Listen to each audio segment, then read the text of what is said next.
20 feet as But it just lit it up. It wasn't lit earlier. to ensure. Road trip. Headed to Chi-Town for some boating on Lake Michigan. And cannot wait. I'm vlogging with my husband's camera right now because my vlogging camera needs a new memory card, but I plan on just dumping some of the footage from it to the computer when I get there. So anyways, you guys excited? Lexi, you excited? Yeah. Yes. What are you back there watching? Who knows? AirPod thief gets located. I don't know what that means. So like somebody stole his AirPods and you can track them.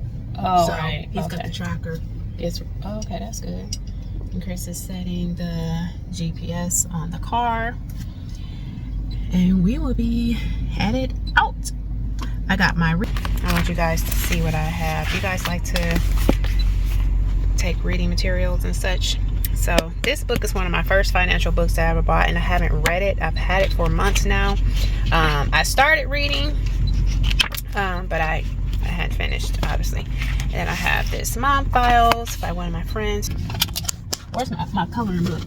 My coloring book back there in the back seat pocket. Oh, your coloring book? Yes, that's my coloring book. I told you that when I bought it. Yes, I like coloring books, activity books. I got them at Dollar Tree.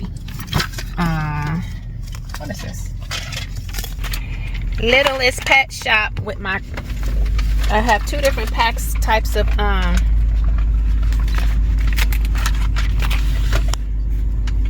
color pencils. Where are my other color pencils? Right here. From the Dollar Tree, y'all. So cool. They're retractable. So yeah. And obviously there's always this social media. You about ready? It's looking confusing over there. Don't.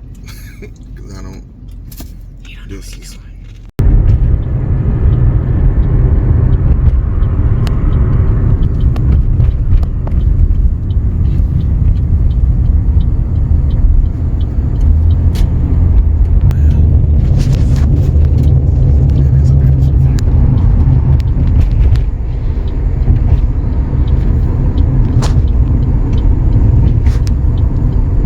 Okay, so day one we shopped at Navy Pier store and we ate at Harry Garay's Tavern.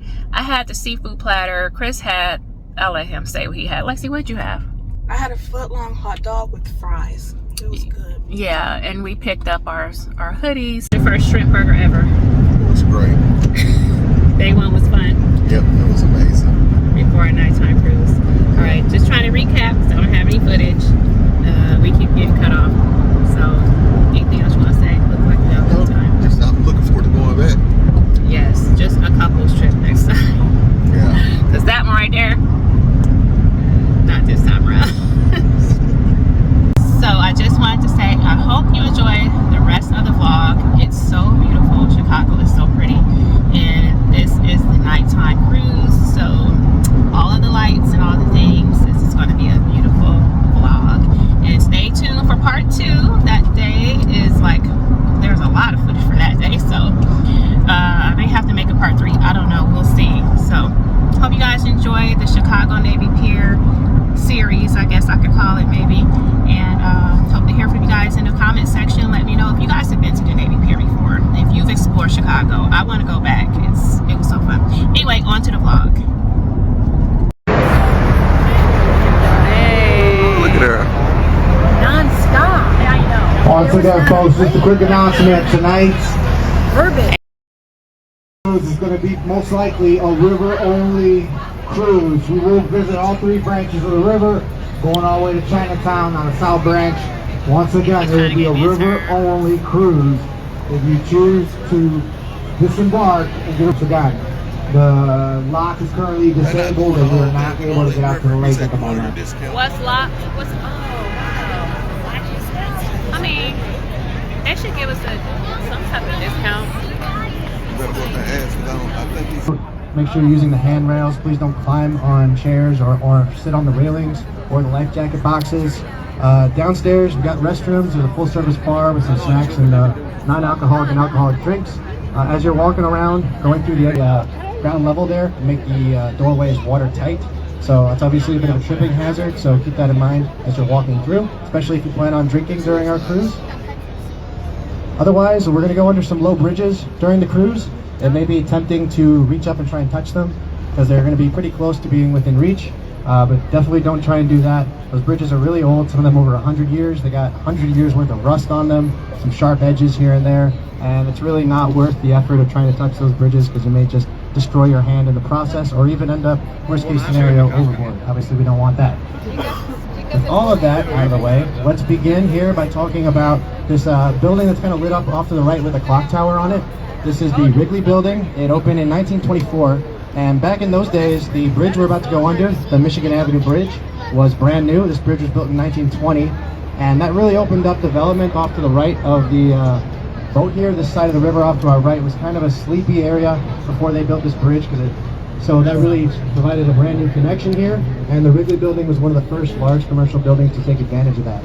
The Wrigley Building takes a lot of inspiration from a cathedral tower located in Seville, Spain called the Giralda Tower, so there's some Spanish influence here with the design of the building, and it was formerly home of the Wrigley Chewing Gum Company, which you may be familiar with.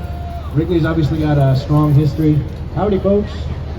Wrigley's obviously got a strong history here in Chicago. You might be familiar with Wrigley Field, where the Chicago Cubs baseball team plays. They also play in a neighborhood called Wrigleyville. And Wrigley's still in Chicago. They just moved out of this building to another one on the north branch of the Chicago River. Now we got the Trump Tower right in front of us at the moment, but I'll talk about this building some more when we're further away in the direction behind us. So we'll come back to the Trump Tower later on. I want to instead jump to the opposite side of the river from the Trump Tower. There's sort of four buildings sandwiched together right here. I want to talk about the thinnest one and the tallest one. That's the Mather Tower there, rising up above its three little shorter neighbors there. So the Mather Tower opened in 1928, and at the time, for just a few days, it was Chicago's tallest building. Kind of got outgained pretty quickly. There was a lot of development going on in the city in those days. One thing that it's been all of its life, though, is the skinniest skyscraper here in Chicago. And it was really popular, especially on the top floors with artists early in its days, because it kind of provided them 360 view of the city with natural light coming in from all directions. But come the 1990s, this building had kind of fallen on hard times. It had deteriorated quite a bit. They weren't maintaining it so well, and the very top of it started to crumble completely. So in order to prevent those building materials from falling to the street level below, they pondered demolishing the entire upper portion of the building, but luckily they were able to come up with a plan to save it in the early 2000s. That plan involved parking a barge here on the Chicago River with a lot of new building materials, and since there wasn't much room to install a crane to lift these materials up to the top of the building as they reconstructed it, they used a helicopter instead to lift a lot of things up to the very top. And that's why the very top is a different color, because that's the part they completely rebuilt. People saying, waving at us. Our next two buildings will be coming into view on the right side of us, and they're identical, pretty hard to miss buildings. So a lot of people look at these buildings and call them the corn cob towers, because that's kind of what they see. They're actually called Marina City, and they're part of a complex called Marina City, look. Several other buildings. It's called Marina So City. these two towers and the surrounding buildings were built in 1967. Now this was a time period in Chicago's history, along with a lot of other major cities around the country, where people were not necessarily moving to the city, they were moving. All right, congratulations.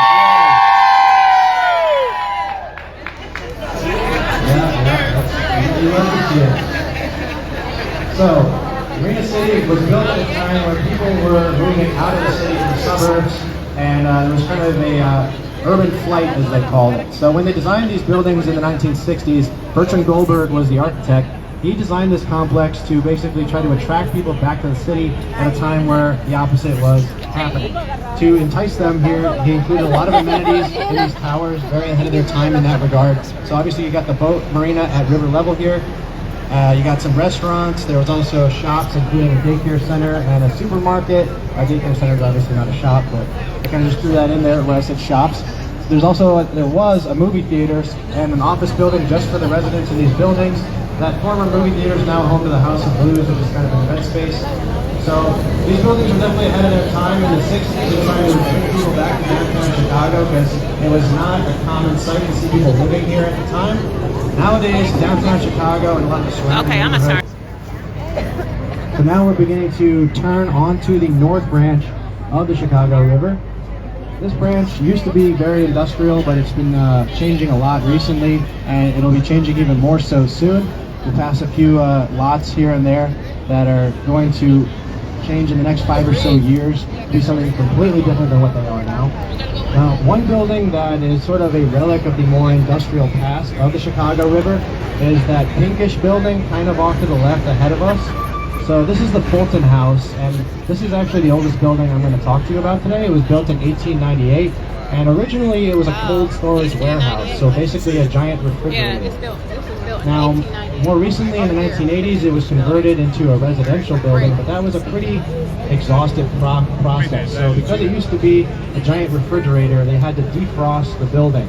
That took about 6 months, and they had to remove all of the 6 months to insulation that was defrost the whole inside, and there was a lot of pork and horsehair.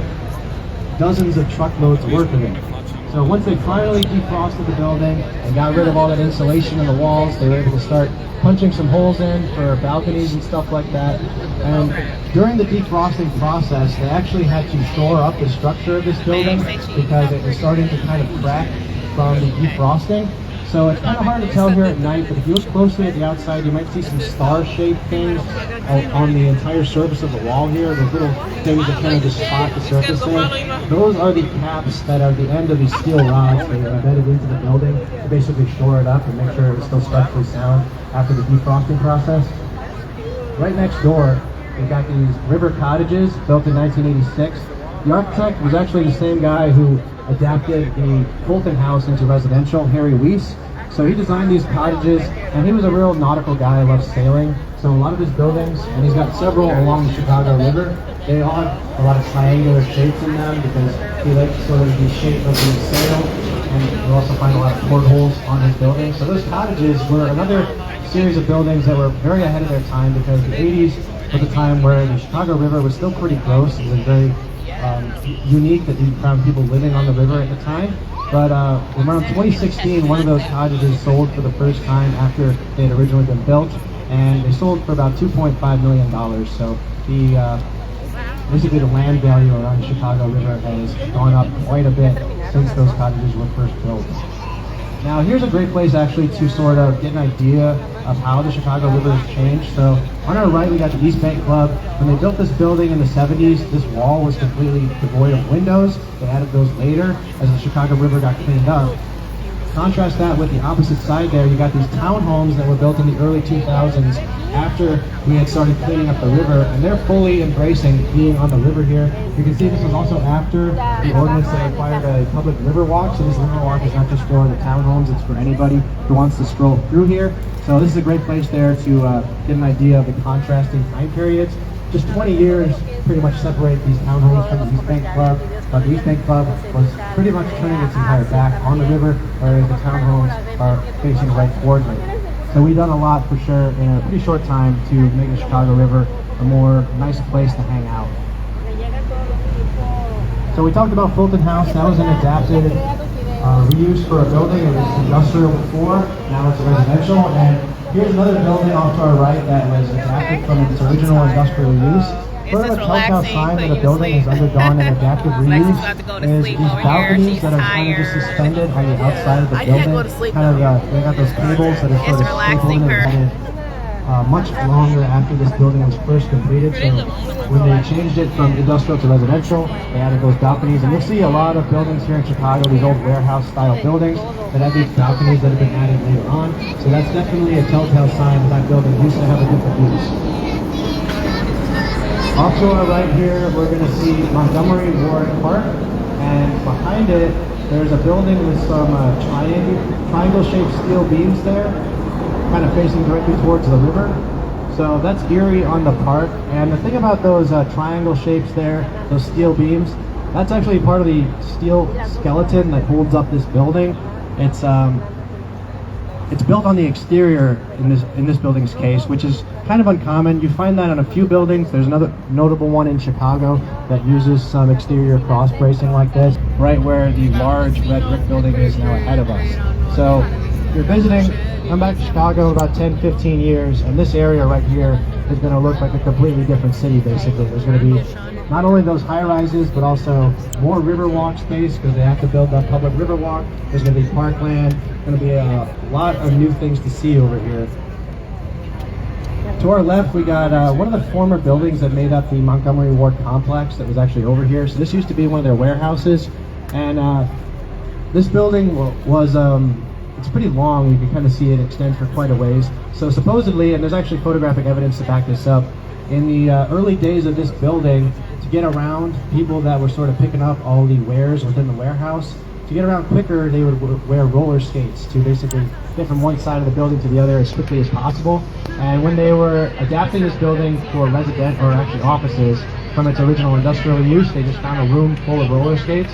So that was a pretty cool way to kind of do your job in this building. But when they did change it to offices, you'll notice the bottom here has that river walk. That didn't used to exist. They had to punch out that part of the building to include a river walk, because even an older building that's now undergoing a new sort of a change like that has to include a public river walk. It's not just new construction.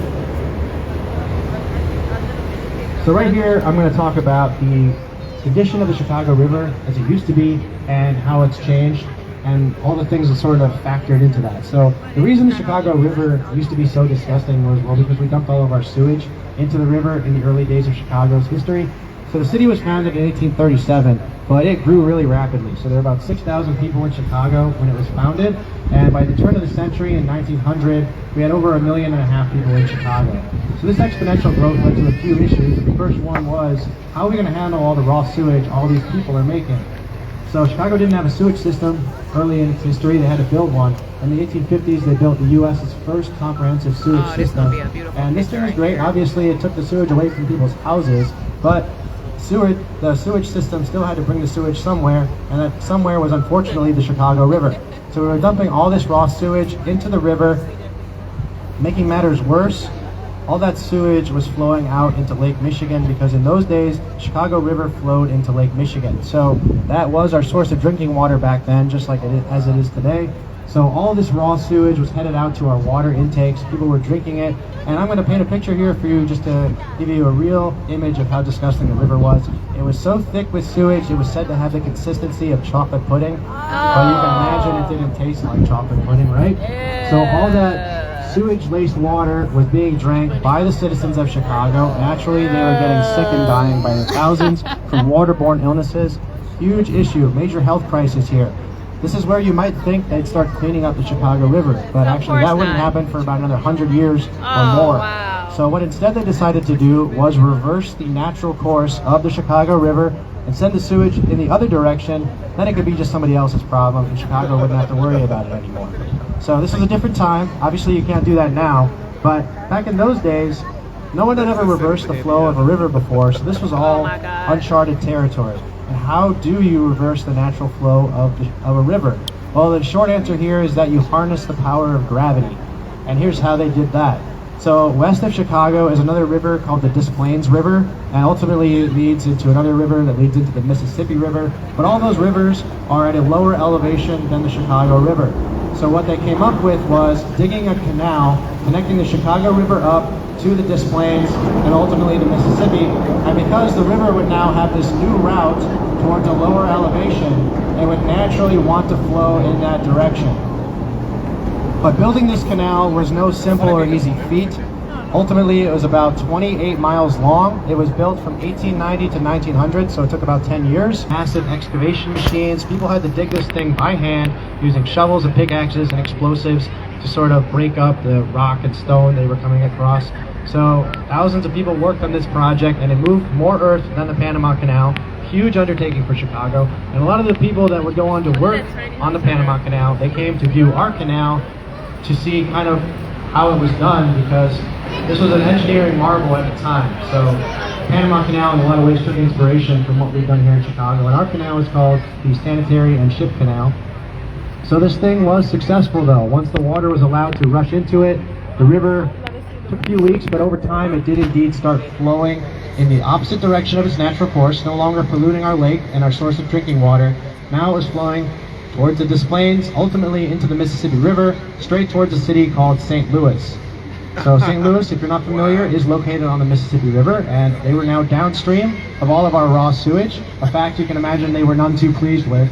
So they decided to sue the city of Chicago, and this case went all the way to the Supreme Court. St. Louis is basically trying to first prevent and then undo what we had done. But the Supreme Court sided with Chicago on this one for a couple of reasons. First of all, St. Louis was a bit slow. The case, by the time it got to the Supreme Court, this was after the canal had not only been completed, but the water was rushing into it. And then there was just no way to really prove that Chicago's sewage was affecting the conditions in the Mississippi in any way, because St. Louis was polluting it just like we were polluting the Chicago River.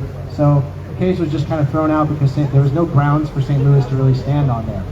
If you feel bad for St. Louis though, have we got anybody from St. Louis here in the crowd? I see a few hands. Well, if you feel bad for St. Louis, they came up with a great way to get back at Chicago, because they took that raw sewage we sent them, put it in bottles and cans, they called it Budweiser beer, and they still sell it here in Chicago over 100 years later. So they've been getting back at us for a very long time. Alright, so we're about to re-enter the confluence of the Chicago River here, and quickly I'll just mention this raised bridge here. It's an old rail bridge that they maintain in case they ever need to use it again. It's just permanently fixed in this open position. And you can see the concrete counterweight that keeps this bridge open, sort of on the other side there behind it. So as we re-enter the confluence, we're going to take a look at these two blue skyscrapers. First one on the right, just after this more white-colored building, and then the other ones to the left of that. And the most unique feature of that one is that it's very narrow at its base. So both these buildings, the one on the right is River Point, and to the left is 150 North Riverside. Both these buildings had to contend with active railroad tracks that are hugging right alongside the river here. And if you look in front of River Point, you see these portholes with fans in them.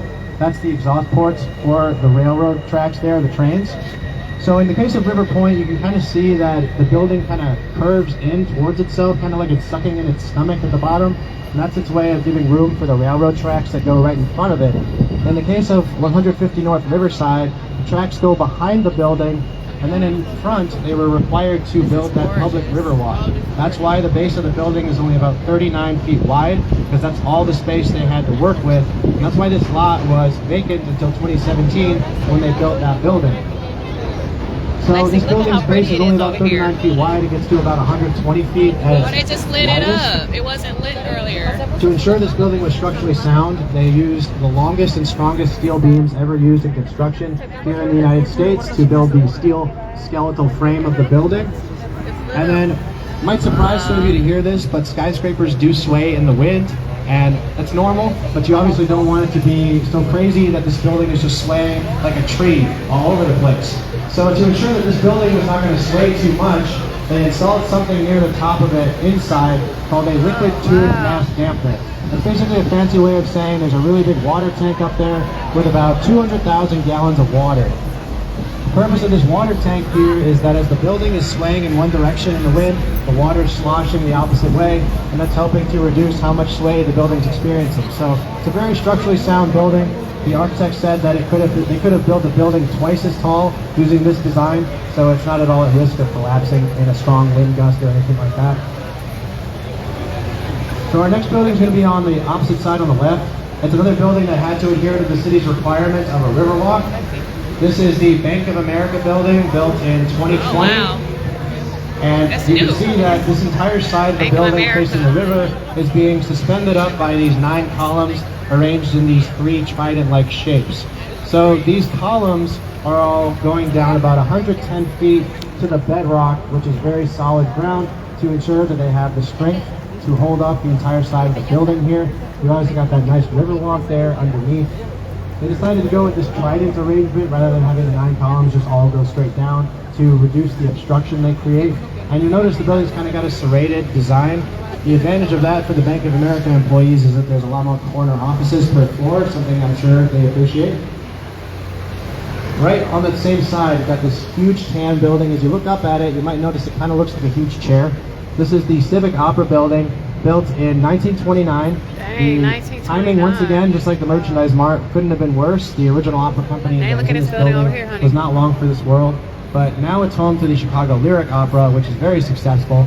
But the reason this building and a lot of other buildings in Chicago built in the same period look very much like a large chair is because of city zoning laws at the time. So buildings were starting to become a lot taller in this time period, and people were starting to get concerned they were going to be blocking out the sun from getting down to street level. So basically, the law was that you could build a building at its base as wide as the lot you had, but at a certain point, the building would have to get significantly narrower if you wanted to go any taller. So here in Chicago, we got a lot of buildings that started to look like massive chairs as a result. New York City had similar laws, but their sort of architects took on more of a stepped wedding cake design, it's called. But it's two ways to solve the same problem, try to allow more sunlight to get down to street level. So up to our right here, we're seeing the sort of inside of Union Station there, all those railroad tracks, the commuter rail lines that are in there. So all these buildings over here are built directly on top of those railroad tracks using something called air rights. And that's basically the railroad companies who don't intend to make use of the literal air above their railroad tracks. So they lease, sometimes sell these air rights.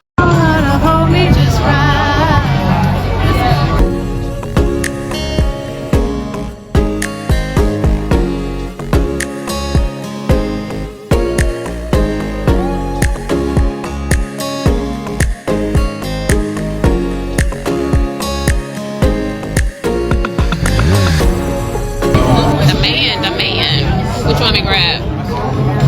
This? Drink. This? Okay. This one? That's water? What's that? Water. That's water? What is that? You should have got me ginger ale.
See this view pretty much every day, but it never gets old for me. But I think we were going to talk about the St. Regis once again. And from a little further away, we can see near the top of the building, if you look closely, you might see some floors that are missing their glass near the top of the building. And in fact, those floors are completely empty except for the elevator shafts and the structural core of the building at the center. So if you're even further away, you can see all the way through. You can see the sky behind the building. So these floors are not unfinished, they are unfinished, but they're left unfinished for a very important reason. They're never going to be covered in glass or anything like that. So as the building's design was being put through a wind tunnel test, basically to test how it was going to stand up against strong winds, they found that this building was going to be swaying so much that there's no way anybody would want to set foot inside of it. One way this building is so environmentally friendly is that it's actually helping to purify the Chicago River and make it cleaner. So it takes water from the Chicago River, cleans it up, purifies it, and sends it back out cleaner than it started. So bit by bit, that building's helping clean up our river. Just one way, it's got that platinum certification. It's also got a green roof on the very top with plants and stuff like that to sort of reduce the urban heat island effect you get, where you got all this kind of concrete, all this built up environment, not as many trees as there naturally would have been, and that creates a hotter environment. Well, by putting green roofs on top of skyscrapers and other buildings, you reduce that effect. Chicago's got more LEED certified buildings than any city in the U.S. And a lot of our older buildings are getting adapted to be more environmentally friendly as well. Merchandise Mart back there is a great example. It's almost 100 years old, and like I said, it was, or used to be, the world's largest building. It's a massive building. You can imagine it's probably pretty hard to efficiently operate a building of that size. Well, it's got LEED Gold certification, which is the second highest level. We've done a lot recently to make that building a lot more. We got this red building, red tier of the Chicago River. It opened in 1914. It was a warehouse at that time for all the cargo vessels that would have been transiting the river in those days. The thing about the Reed Murdoch building, it's now offices, but the thing about it is that as you look at the clock tower and where it is on the building, you might notice it's not centered on the building. But when the building was first built, the clock tower was centered and the building was symmetrical. So no, they didn't move the clock tower. So after this building was completed, the bridge behind us that carries LaSalle Street, they wanted to widen LaSalle Street, and in order to do that, they had to knock down part of the building off to the left there and then rebuild it to match the appearance of this right side. But now the building was wider here on the right than it is on the left, and that left it now asymmetrical. So depending on your point of view, that might be a good thing or a bad thing. Not everybody likes symmetry, of course. Alrighty, so our next building is going to be up ahead in the distance. If you look straight ahead and then to the right, you kind of see a building with sort of a little gold light at the very top. Just kind of straight ahead a little bit to the right. So that is the Carbide and Carbon building, and it was built during the 1920s, the Roaring 20s. And supposedly the developer of this building told the architects to design him a building that looked like a champagne bottle. As we get closer, you might notice the building's got a wider base. It gets narrower as it rises, mimicking the shape and form of a champagne bottle. The way it's wider, it gets narrower as you reach the top. And then the very top of this building has some gold colored covering, so sort of a gold crown. Well, this was designed to mimic the gold foil you'd see on a lot of champagne bottles. Now the thing about the gold on the top of that building is it's not imitation gold, it's real 24 karat gold at the top of that skyscraper. So if you're planning a little bit of a gold heist in your mind right now, I'm going to dissuade you from that for one main reason here.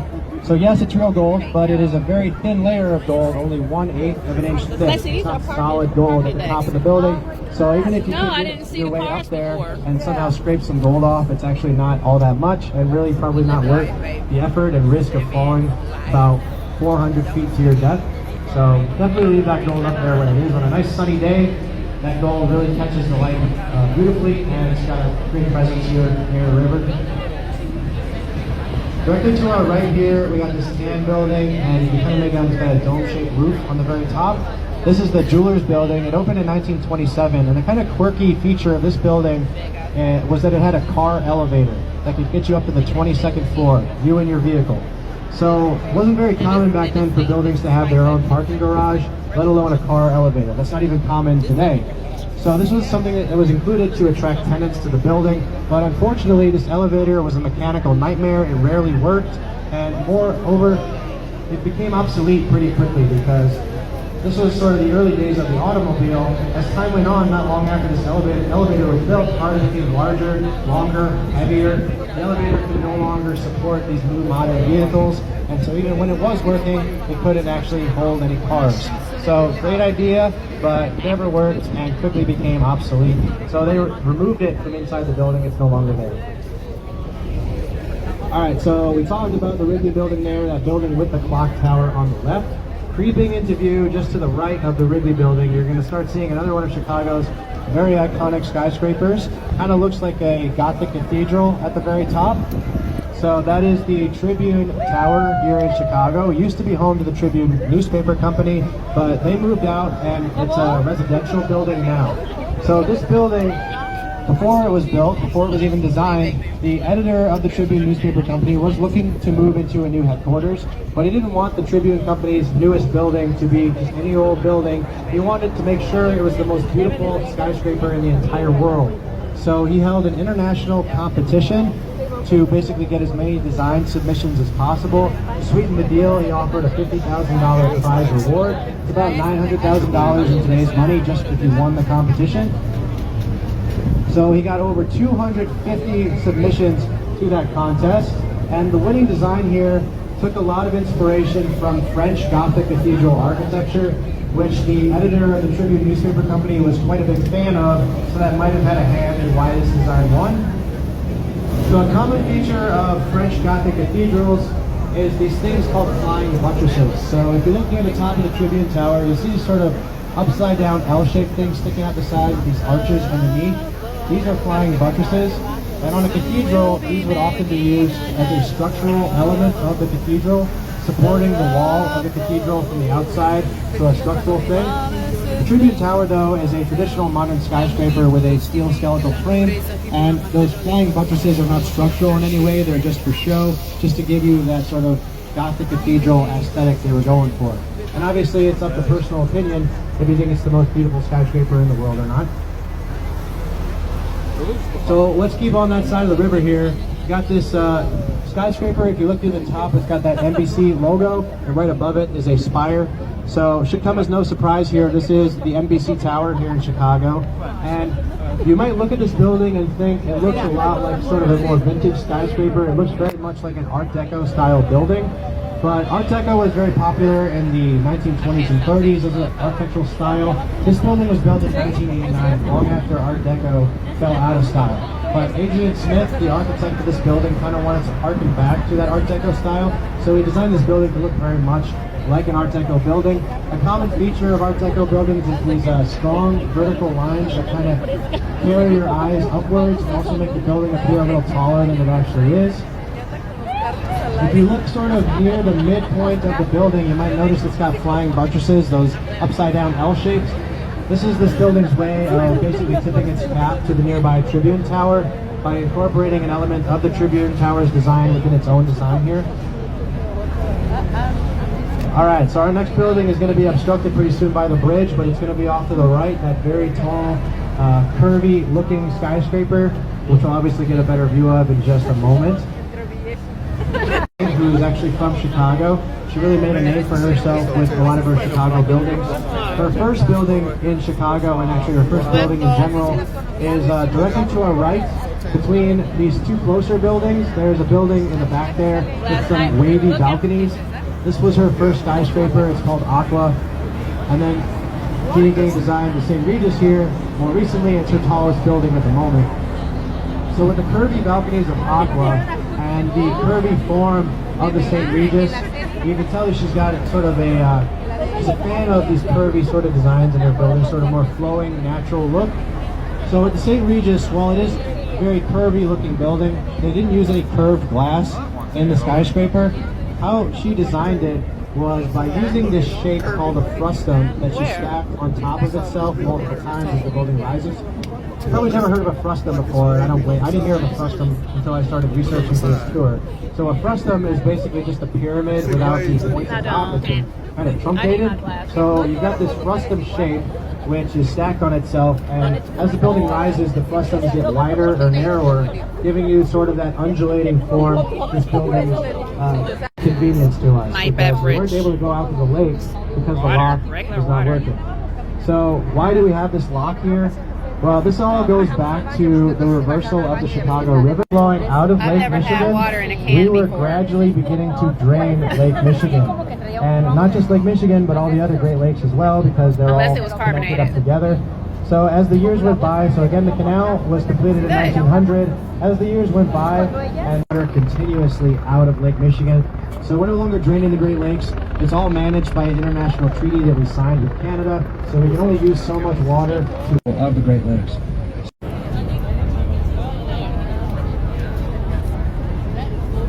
Day one, Chicago. Gallons of water, and if you figure out why that is because the building sways in one direction, the water in that tank up there is sloshing the opposite way, helping to mitigate wind sway. So that, coupled with the blow-through floors, have ensured that this building's not going to get blown around so much by the wind. And from what I've heard, the condo sales up there have been pretty successful.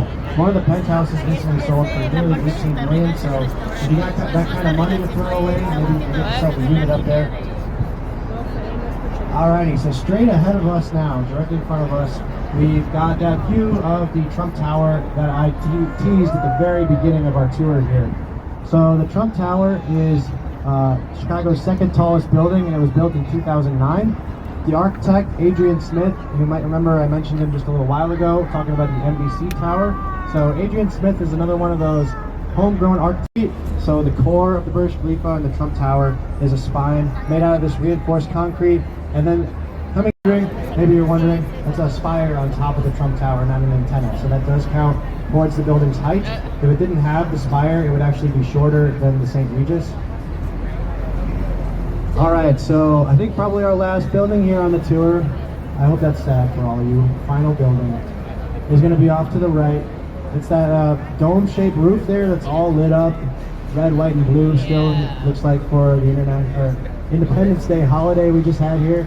So that building is called the Intercontinental Hotel, and this one's got a really quirky feature because they designed this building in the 1920s, a time where airplanes were still kind of in their infancy as a method of air travel, but airships, blimps, were seen as sort of the future of air travel. With that in mind, they designed this skyscraper to include a docking platform for an airship to tether itself to the building and disembark its passengers up at the very top into the hotel. Pretty crazy idea, and it really didn't take off, no pun intended.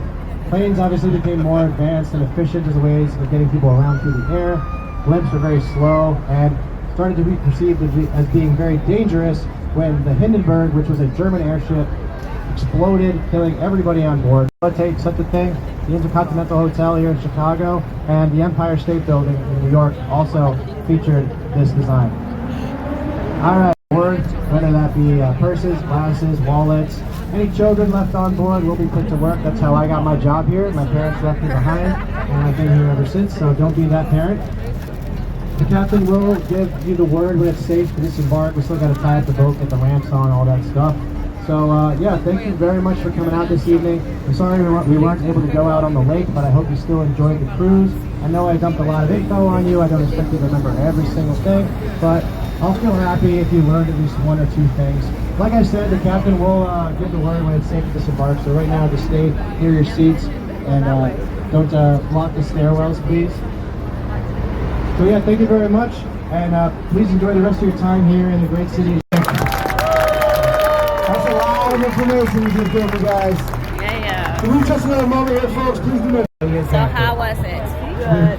Lexi's sleepy though. Yeah, So tired.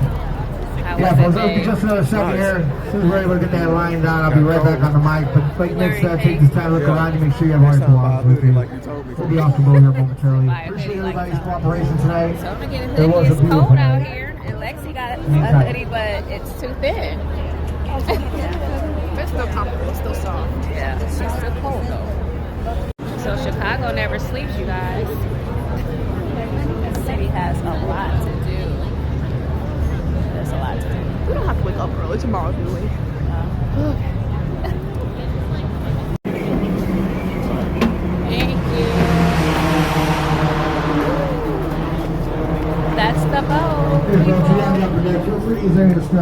I'll go on to the same place.